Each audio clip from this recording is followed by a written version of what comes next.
Sin lugar a dudas, la idea de tener una casa en la playa es algo que fascinaría a cualquier persona. Pero el plantear la idea de construir una casa en la arena viene a plantear un problema bastante difícil, ya que construir una casa a menudo es una tarea abrumadora. Además del considerable desembolso de capital requerido, también existe la decisión sobre qué materiales serían los más adecuados. Y en última instancia, esta decisión requiere una investigación sólida para garantizar que la base sea lo suficientemente sólida como para sostener su inversión ganada con tanto esfuerzo. A menudo, muchos arquitectos se preguntan si realmente es una buena idea construirlo o no. Interesantemente, el caso Jesús nos va a explicar algo que tiene que ver con el hecho de construir una casa en la arena. Al seguir el Sermón del Monte, Jesús, predicando a sus seguidores, va a continuar con la cuarta y la última de sus advertencias finales de su predicación. El primer advertencia que analizamos fue acerca del camino angosto y el camino amplio. Ese camino angosto que lleva al reino de Dios y ese camino amplio que muchos están transitando, que realmente va a terminar en tragedia. La segunda advertencia fue sobre los falsos profetas y la tercera fue acerca del terrible desenlace tanto de los falsos profetas como de sus seguidores. Mientras que el contraste del párrafo de los falsos profetas que hablan de decir Señor, Señor y hacer cosas para poder impactar o tratar de admirar a Dios con sus actitudes, en este caso el contraste que se da es acerca de aquellos que oyen el mensaje de Jesús, pero en realidad no hacen nada. En esta exhortación final nos advierte las consecuencias de desobedecer a los mandatos de Dios. Así que vamos a analizar lo que dice la palabra en Mateo capítulo 7, el 24 al 27. Y aquí dice la palabra: Por tanto, cualquiera que oye estas palabras mías y las pone en práctica, será semejante a un hombre sabio que edificó su casa sobre la roca. Y cayó la lluvia, vinieron los torrentes, soplaron los vientos y azotaron aquella casa, pero no se cayó porque había sido fundada sobre la roca. Y todo el que oye estas palabras mías y no las pone en práctica será semejante a un hombre insensato que edificó su casa sobre la arena. Y cayó la lluvia, vinieron los torrentes, soplaron los vientos y azotaron aquella casa, y cayó, y grande fue su destrucción. Cuando analizamos las Escrituras, vemos que Dios tiene este patrón de dar una advertencia y también una promesa al final de ciertos sermones, así como vemos en los libros de Levíticos 26 del 1 al 46 y Deuteronomio 28 del 1 al 68 y después en capítulo 30 del 15 al 20, cuando llega al fin un pronunciamiento de bendiciones y maldiciones. Y el Sermón de la Montaña concluye con una promesa en el capítulo 7, el 24 al 25, pero al mismo tiempo también con una advertencia en los versículos 26 y 27. En conclusión, Jesús presentó las dos opciones abiertas a sus oyentes. Ahora, ellos iban a ser responsables de lo que habían oído durante todo ese tiempo del sermón y tenían que tomar una decisión al respecto. Cuando vemos en versículo 24, menciona, por tanto, cualquiera que oye estas palabras mías y las pone en práctica, es semejante a un hombre sabio que edificó su casa sobre la roca. El griego del pronombre mis es enfático de esas palabras que se refiere. El pronombre demostrativo indica claramente que estas palabras son un contenido del sermón de lo que habían estado escuchando todo este tiempo. Esta viene a ser la conclusión de lo que está hablando en el Sermón del Monte. Escuchar es lo que los discípulos y las multitudes han estado haciendo a lo largo del sermón. Interesantemente, el Sermón del Monte no era algo como una predicación de una hora, un par de horas. Muchos teólogos afirman que el Sermón del Monte realmente fue tal vez por varios días. Y el desafío ahora era dejar a un lado las perspectivas farisaicas para obedecer ahora las palabras de lo que Jesús había hablado en esa predicación. Practicar palabras es una expresión un tanto curiosa, pero claramente significa que las personas en cuestión no se contentan con admirar algunas enseñanzas sobresalientes. Lo convierte en una guía y modelo en la vida que ellos hacen cuando ponen en práctica lo que están aprendiendo. Una cosa es el decir, wow, qué excelente sermón que escuché este domingo, y amén a cada una de las palabras que el predicador menciona. Pero si no las vas a meditar y no vas a poner en práctica las cosas que aprendiste en el domingo, pues realmente perdiste tu tiempo. No tiene nada de sabiduría lo que hiciste. Un sabio es un rasgo característico del vocabulario de Mateo que menciona en Mateo 10, 16, 24, 45, capítulo 25, el versículo 2, el 4, el 8 y el 9. Y la frase de hombre sabio suele traducirse literalmente, pero también puede traducirse como un hombre de buen juicio, un hombre sensato, o tal vez un hombre o una persona que consideraba cuidadosamente lo que estaba haciendo. En la tradición de sabiduría bíblica siempre ha tenido una dimensión teológica el hecho de ser sabio. Se piensa en términos de ser inteligente a la respuesta que se está dando a lo que se está escuchando. El contraste de destinos se parece a la perspectiva de sabiduría que se menciona en Proverbios 10:25 cuando dice: cuando pasa el torbellino ya no existe el impío, pero el justo tiene cimiento eterno. En Proverbios 12:7 también menciona: los impíos son derribados y ya no existen, pero la casa de los justos permanecerá. En Proverbios 14:11 menciona: la casa de los impíos será destruida, pero la tienda de los rectos florecerá. La perspectiva de sabiduría busca la manifestación de la justicia de Dios en el presente. Se aplica la idea de que cuando escuchan un mensaje tienen que tomar una decisión con respecto a la información que acaban de recibir. Si bien el juicio que se presenta en este momento en las palabras que Jesús está involucrando, debemos pensar aquí ampliamente que no se trata únicamente de un problema cotidiano con respecto a las tormentas que se presentan cuando planteas o pones en fundamento tu casa en ciertos lugares, pero tiene más un problema más escatológico, un periodo de agitación más de lo que tiene que ver con el final de los tiempos, que envuelve al pueblo de Dios junto con todos los demás. Pero el plantar la roca es lo que hace la diferencia. La cimentación determina la capacidad de una estructura para soportar los elementos. Cualquier constructor de toda época sabe perfectamente que donde pones tu casa, el lugar donde cimentas tu hogar, va a determinar si es que la construcción va a tener fortaleza o no. Jesús, siendo más que un carpintero, todos tenemos esta noción de que él era un carpintero, pero en ese entonces el ser un carpintero implicaba más en el sentido de ser un constructor. Podría hacer varias cosas con respecto al hecho de construir una casa, claramente. Y en ese entonces, obviamente, las personas tenían que construir sus propios hogares y entendían la importancia de saber dónde van a colocar su hogar. El fundamento de roca representa al Señor mismo y las verdades que había estado presentando, especialmente las verdades sobre la transformación interior que describe claramente en el Sermón del Monte. Pero, ¿de qué clase de condición climatológica se refiere entonces Jesús cuando menciona el versículo 25? Y cayó la lluvia, vinieron las torrentes, soplaron los vientos y azotaron aquella casa, pero no se cayó, porque habían sido fundadas sobre la roca.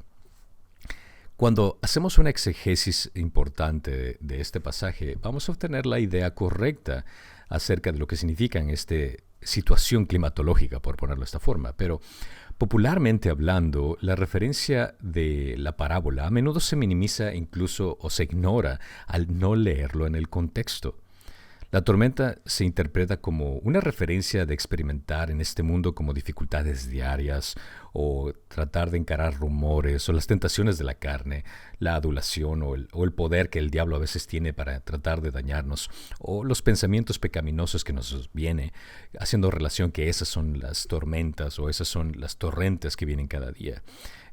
Y es entendible que es fácil concluir esta idea, sobre todo cuando la roca se interpreta como Cristo. En 1 Corintios 10:4 dice: y todos bebieron la misma bebida espiritual porque bebían de una roca espiritual que los seguía, y la roca era Cristo. Entonces entendemos perfectamente que la roca significa Cristo, y las tormentas pueden entenderse como esas dificultades diarias, ¿correcto? Pero el texto usualmente se lo interpreta de esa forma.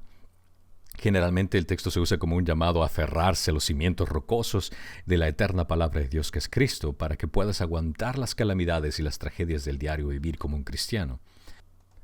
Pero interpretar el texto de esta manera es distorsionar la exegesis para encontrar en Cristo algo que el texto no promete. Existen otros pasajes donde se puede hablar directamente acerca de las bendiciones que hay en permanecer en Cristo, pero este pasaje no habla acerca de los problemas cotidianos. Podemos utilizar, por ejemplo, el caso de Juan 15, del 4 al 5, que menciona: permaneced en mí y yo en vosotros. Como el sarmiento no puede dar frutos por sí mismo si no permanece en la vid, así tampoco vosotros si no permanecéis en mí. Yo soy la vid, vosotros son los sarmientos. El que permanece en mí y yo en él, ese da mucho fruto, porque separados de mí nada podéis hacer.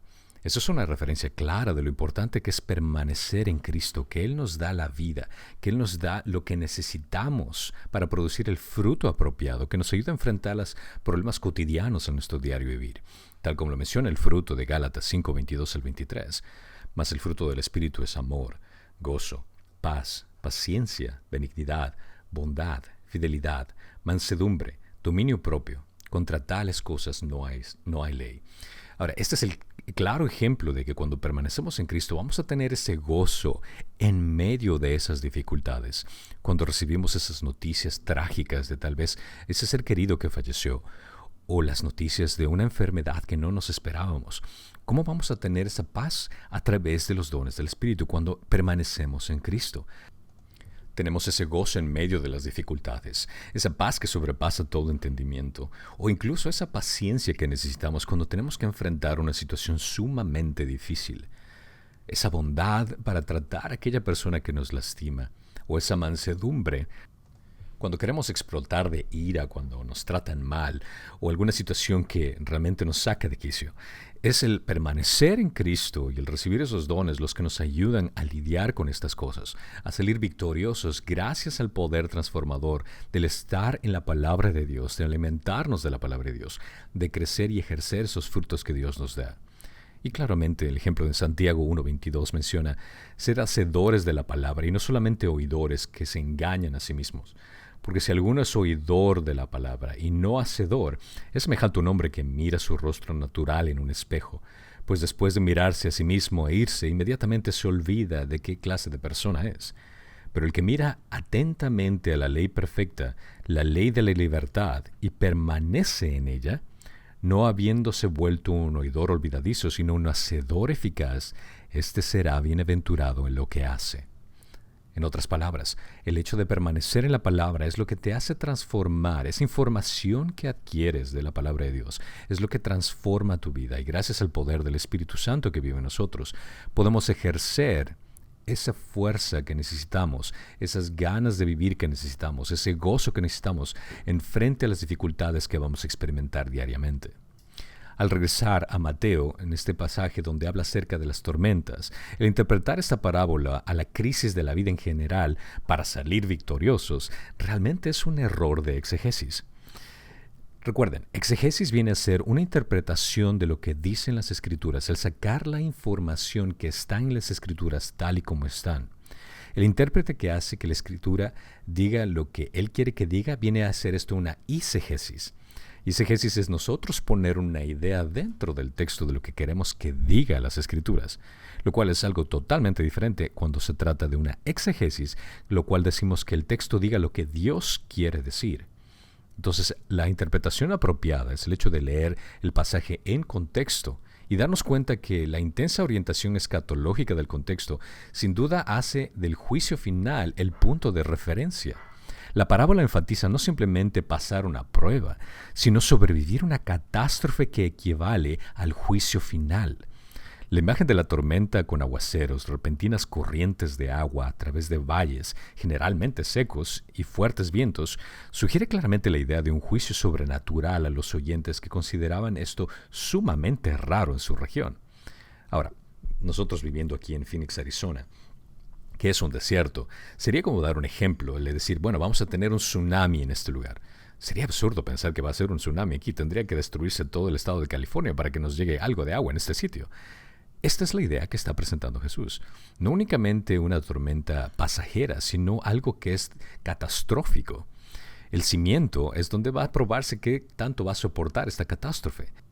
El hecho de que un edificio pueda soportar la catástrofe cuando está plantado en la roca o en contraste sobre la arena, se aclara que en el juicio final se revelará el verdadero fundamento en el cual una persona establecieron sus vidas. Solo la roca como fundamento puede salvar la tormenta grande escatológica del juicio final que se menciona. Esto también podemos observarlo en Isaías 28:16, que menciona, por tanto, así dice el Señor Dios, he aquí, pongo por fundamento en Sión una piedra probada, angular, preciosa, fundamentada, bien colocada. El que crea en ella no será perturbado. Pondré el juicio por medida y la justicia por nivel. El granizo barrerá el refugio de la mentira y las aguas cubrirán el escondite. La piedra angular, que viene a ser la roca que es Cristo, es la única que nos puede ayudar a soportar el final catastrófico, ese juicio escatológico que menciona el pasaje. El refugiarse en Él como Señor y Salvador en Cristo es la única alternativa. El Evangelio es la roca, Cristo es la roca. No existe ningún otro fundamento en el cual podamos poder ser salvos, al cual da la idea principal de este tema. El sabio escucha y obedece el Evangelio para salvación. No existe otra alternativa, no existe cantidad de cosas buenas que puedas hacer, no existe cantidad de actos religiosos que puedas cumplir. Únicamente el trabajo culminado de Jesucristo es lo que puede salvar a una persona de la catástrofe escatológica del juicio final. Cristo presenta un contraste de aquel que desacata sus palabras de advertencia en versículo 26, que menciona: y todo el que oye estas palabras mías y no las pone en práctica, será semejante a un hombre insensato que edificó su casa sobre la arena. Y cayó la lluvia, y vinieron las torrentes, soplaron los vientos y azotaron aquella casa, y cayó. Y grande fue su destrucción. Interesantemente vemos el mismo pasaje en Lucas 6, 46 al 49, donde también concluye el Sermón del Monte, pero solo hay un ligero acuerdo verbal entre los dos pasajes. La descripción de las localidades es completamente diferente. Uno está construido en la roca de la ladera de una montaña y el otro sobre la arena del valle. Probablemente los evangelistas adaptaron la parábola a las situaciones de sus lectores. Debemos entender que claramente Mateo, siendo judío, escribió a judíos para demostrarles que aquel judío de quien estaba hablando era el Mesías.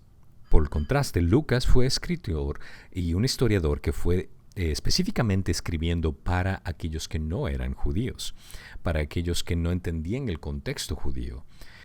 Pero el punto principal sigue siendo el mismo, la importancia crucial de una casa construida sobre la roca. Y el insensato es aquel que toma la decisión específica de ignorar la palabra de Dios, ignorar las enseñanzas de lo que Jesús está hablando para construir un lugar que no es apropiado. El problema que viene para el insensato es el hecho que ha escuchado las palabras de advertencia, pero decide no obedecerlas. Y esto contiene un matiz de juicio, que también los judíos en este entonces entendían de la desobediencia que implicaba el no escuchar la palabra. En Ezequiel 33:32 da un claro ejemplo. Y aquí: tú eres para ellos como la canción de amor de uno que tiene una voz hermosa y toca bien un instrumento. Oyen tus palabras, pero no las ponen en práctica.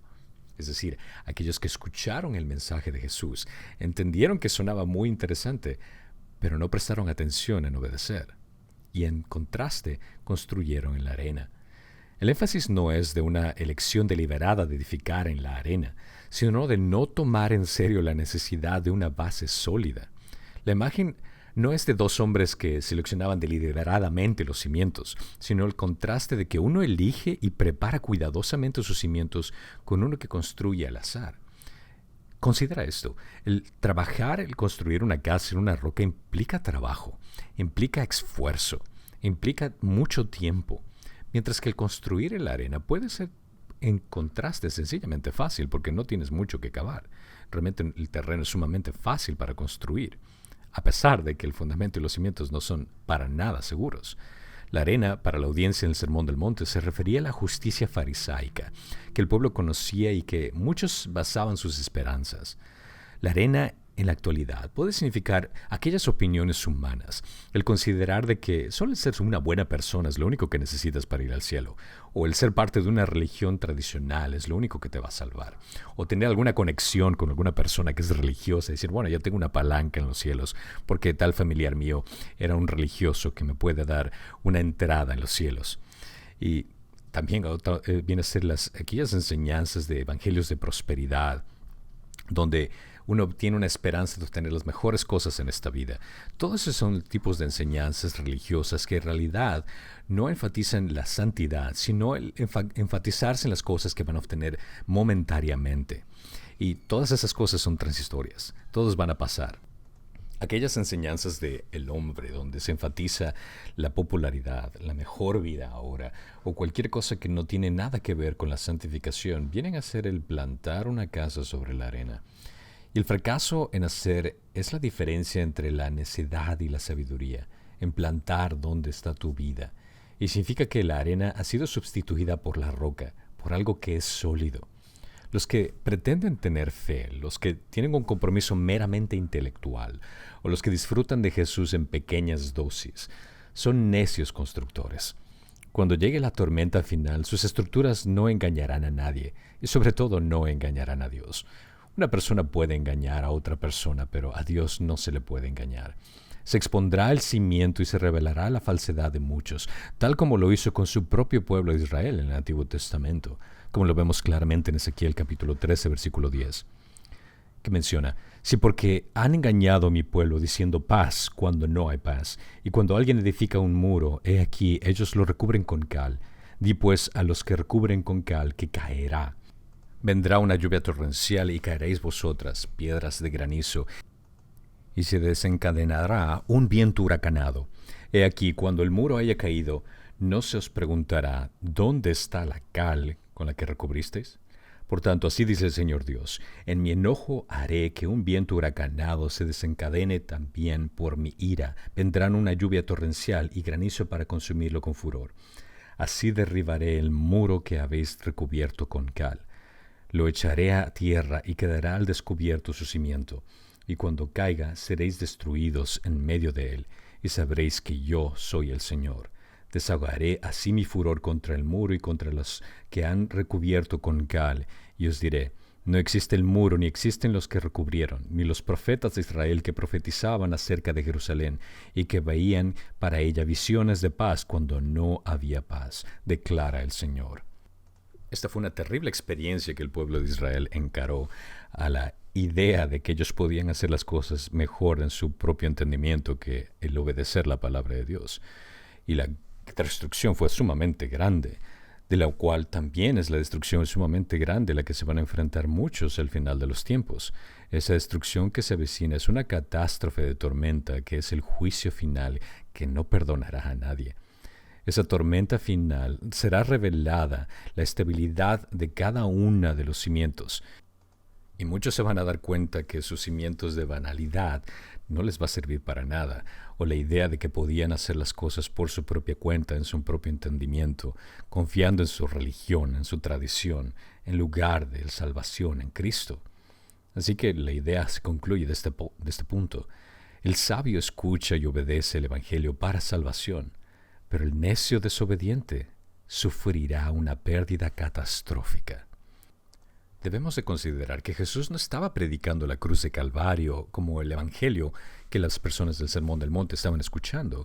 Él estaba invitando a sus oyentes a tomar en serio las palabras que habían escuchado y considerar su autoridad por sobre todas las enseñanzas que habían escuchado de aquellos fariseos y escribas de la actualidad. Eso no quiere decir que la salvación que estaba predicando se reduzca a una ética, porque Jesús es quien en su misión cumple la ley y los profetas y hace posible que la comunidad vaya por el camino de la justicia cuando confiamos en Él. Jesús no presenta a sus seguidores una serie de sencillas reglas éticas. Recuerden que estudiamos anteriormente que el Sermón del Monte no es una salvación por obras, sino un conjunto de valores e ideales que se distingue por completo a un seguidor genuino de Cristo, de la forma de ser del mundo. Es un contraste de lo que ocurre en una persona que ha sido transformada por la renovación del Espíritu. Nuevamente, el Sermón del Monte no es salvación por moralidad, es transformación de naturaleza. Toda ética de la actitud correcta será medida por esta conclusión en el Sermón de la Montaña. ¿Dónde estás cimentado? ¿En quién estás cimentado? Esa es la proclamación del Sermón del Monte, desde las bienaventuranzas hasta su conclusión. Que uno permanezca o caiga en el juicio depende de dónde está plantado, de dónde se encuentran los cimientos de esa persona. Un sabio representa a aquellos que ponen las prácticas de la palabra de Jesús, lo cual implica que es hacer la voluntad del Padre. ¿Y cuál es la voluntad del Padre? Creer en Jesucristo, que es la roca sólida. Lo que Jesús nos está enfatizando a nosotros es que aquellos que verdaderamente escuchan el Evangelio y profesan la fe, siempre le obedecerán, expresando su fe en obras. Recuerda que una persona que ha nacido nuevamente ha nacido para hacer buenas obras. Ahora, hay que aclarar, las obras no te hacen nacer nuevamente. Solo cuando naces nuevamente puedes hacer buenas obras. Y el nacer nuevamente implica el confiar en el trabajo culminado de Jesucristo. Y al hacernos las obras que Dios nos ha llamado a hacer, es donde nos identificamos con Él. En 1 Juan 1:6 menciona, si decimos que tenemos comunión con Él, pero andamos en tinieblas, mentimos y no practicamos la verdad. Si decimos que amamos a Cristo, que somos sus seguidores, pero realmente no lo obedecemos, no continuamos en una vida de obediencia con Él después de haber nacido nuevamente, entonces estás mintiendo. No has nacido nuevamente. Esa es la conclusión. También vale la pena aclarar que Jesús no está contrastando a los cristianos con los incrédulos. Por el contrario, lo que tienen en común ambos constructores de las casas espirituales, por ponerlo de esta forma, es que ambos han sido expuestos a la palabra de Cristo. Así que ambos son miembros de la comunidad que han sido expuestas a la palabra de Dios, tal como en la actualidad. Hay gente que lee la Biblia, gente que va a la iglesia, que escuchan sermones y puede que compren literatura cristiana, pero están plantados en cimientos totalmente diferentes. Los cimientos de una casa no se ven. Uno puede ser engañado con la fachada de la casa, con una pintura hermosa, con unos adornos impresionantes. De la misma manera, los cristianos profesantes, aquellos que dicen ser cristianos, tanto los genuinos como los falsos, a menudo no se puede distinguir quién es quién. La razón por la que a menudo no puedes notar la diferencia entre ellos es que los cimientos profundos de sus vidas están ocultos a la vista. La verdadera pregunta no es si es que escuchan la enseñanza de Cristo, ni siquiera si la respetan o la creen, sino si hacen lo que escuchan. Lamentablemente, solo la tormenta final podrá revelar la verdad. En esta época de permisión y pluralismo, que olvidamos que era muy similar a los días de Jesús, las afirmaciones de Cristo se destacan pura y duramente. Jesús deja muy claro que no está a favor de la ideología de no importa de lo que creas mientras seas sincero. Hay millones de personas que están sinceramente equivocadas en lo que creen. Él no encaja con nuestro pluralismo superficial. Él solo presenta dos alternativas y lo ha hecho en el transcurso del Sermón del Monte, tal como son las dos puertas, donde hay una puerta ancha y una puerta estrecha, una senda ancha y una senda difícil, una senda que lleva a la destrucción y otra que lleva a la vida, una senda donde muchos van a estar transitando y donde pocos van a ir transitando. También enseñar acerca de dos árboles, los que producen buenos frutos y los que producen malos frutos, los falsos profetas y los profetas íntegros, que es una idea implícita, aquellos ovejas, aquellos lobos, aquel árbol que da vida, pero aquel árbol que también recibirá juicio, fuego. También en este énfasis habla acerca de los dos constructores, aquel constructor necio y aquel constructor sabio que obedece la palabra de Dios, aquel que oye pero no obedece a Jesús y aquellos que oyen y obedecen a Jesús, aquellos que ponen su fundamento en la arena y aquellos que construyen en la roca, aquella casa que se derrumba y aquella casa que permanece. La opción de la izquierda siempre significará ruina, aunque también aplica en el aspecto político, pero ese es otro tema. La pregunta en este caso no es solo si has entrado por la puerta estrecha o si has seguido la senda angosta, sino dónde has construido tu vida. Quiere que los oyentes se pregunten si están edificados o no sobre el único fundamento que soportará la prueba final. En nuestra cultura posmoderna, relativista y plural, es normal que acusen a los cristianos de ser exclusivos, que parece tan arrogante el hecho de la idea que Jesucristo es el único camino, que no existe ninguna otra alternativa. Jesucristo es nada menos que el rescate de Dios para los hombres y mujeres perdidos en el egocentrismo y el pecado. No existe otra alternativa. Si podríamos dividir las religiones del mundo, existen solo dos. Todas las religiones podrías ponerla en una categoría donde se enfatiza el hecho de que tienes que hacer obras para agradar a Dios. Actos religiosos, llámale a hacer cualquier tipo de penitencia que sea para complacer a ese Dios. Mientras que el cristianismo bíblico se encuentra en el otro lado, donde es esa intervención divina en el cual Dios se presenta en este mundo como Jesucristo para hacer el trabajo culminado que solo Él pudo hacer en nuestro lugar. Jesús claramente lo afirmó. En Juan 14:6, Él dijo, yo soy el camino, la verdad y la vida. Nadie viene al Padre sino por mí. No existe otra alternativa. Cristo ha irrumpido como luz cegadora en nuestras tinieblas. Él ha provisto para los pecadores un camino de regreso a sí mismo, una reconciliación que nada ni nadie más puede obtener. Y el sabio que escucha y obedece el mensaje del Evangelio para salvación es el único que puede ser salvo. Pero el necio desobediente sufrirá una pérdida catastrófica. Aquel que se aferre a su religiosidad, aquel que se aferre a sus ideas tradicionalistas y no confíe única y exclusivamente en Cristo, será aquel que plantó su casa sobre la arena. El cristianismo involucra conocimiento, una respuesta personal y un estilo de vida de servicio.